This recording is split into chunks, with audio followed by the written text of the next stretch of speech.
Now, for my is Edgar Degas Jack the Ripper theory, I've done a ton of research, and I've talked in the past about how much I've used this book, Little Dancer Age 14, as a source. And so I wanted to go back and look at all of the research that she did and start reading her source material. And one of the pieces that she used heavily was Degas and his model. There is an English translation for this, and it is horrifying. This book is really interesting. It's a tell-all that was written shortly after Degas' death as they were selling off all of his artworks for record sums of money. It's all about one of his models and how she used to pose for him and how he used to treat her.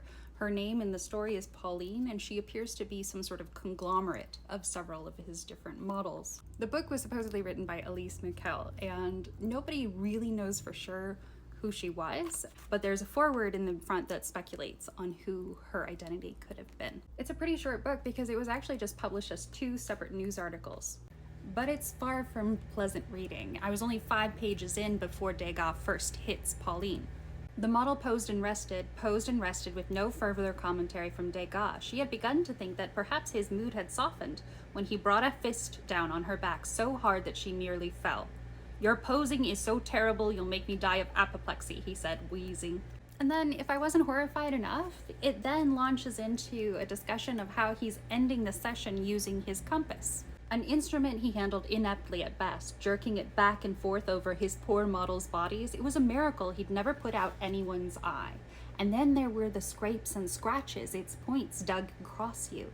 No matter how nimbly the models tried to avoid them, they weren't always lucky enough to escape the session unharmed, and more than one had left the atelier with a red slash running the length of an arm or a leg. So for context, let me show you what a reduction compass looks like. These aren't meant to be used on humans, these are architectural tools, but he was using them to measure body parts. And because Pauline's story began sometime after 1900, we know that Degas' blindness was pretty near total at this point. He could no longer focus on anything in his focal point. He only had peripheral vision at best. He was relying more and more upon putting his hands physically upon the bodies of the models. He also, on top of touching them and hitting them, obviously, was using these reduction compasses to measure their proportions and then reduce them to the size of the scale model he was making of them. But they were pointy and they were sharp. So whilst looking for evidence to disprove my hypothesis that Degas was Jack the Ripper, finding out that his models occasionally left the studio bleeding, well, it really just didn't help anything.